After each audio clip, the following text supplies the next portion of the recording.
when I'm on the internet and I hear people talking about a high value man and a high value woman, it's a very deep concept for me because what you're talking about is the pricing of an asset.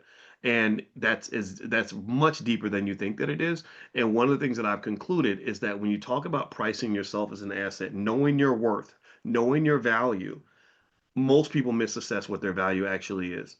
They either overestimate it or they underestimate it, and they have certain things they think are knowable that are not knowable, and then certain things that are clear that they don't even see. So what I'm saying is that the black family is a valuable asset. We have not even begun to strike the surface of the value of the black family.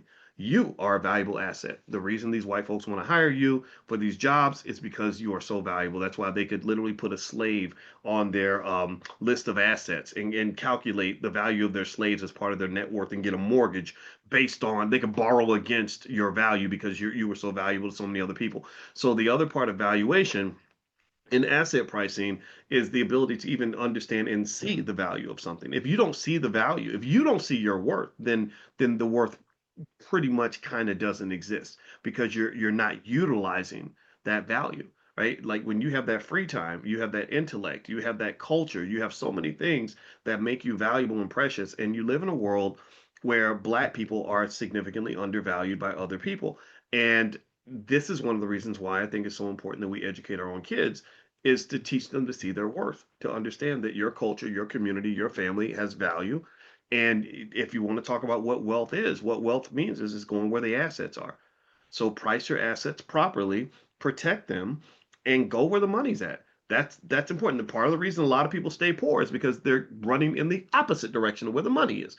You're running across town trying to go get assets, trying to get some sort of financial uptick, and you don't realize that you left the wealth back at your mama's house, right? So really, when you talk about asset price, that's a very deep topic for me. So don't you ever come up to me and say I'm a high value man because I'm a literally I could pull an equation out on your ass and say I don't know, according to my calculation, I don't know how you really are even assessing your high value man status. You're saying because you have money and a good job, or is that what makes you a high value man? I don't know. Anyway, so my point is to say that at the end of the day, knowing your worth is really important, but then understanding what that actually even means is huge. Everything's about markets and all this stuff. So anyway, so let's move on before I get too weird here. All right, so well, the website for the stock market class, drboystockmarket.com.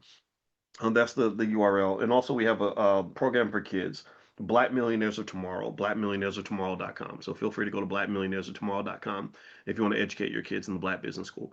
All right, so here is the video that I wanted to show you, and I don't know who this young lady is, and I hope she doesn't get mortified that I'm talking about her on in this class. But she seems super smart, and she was talking about this conference called Afrotech.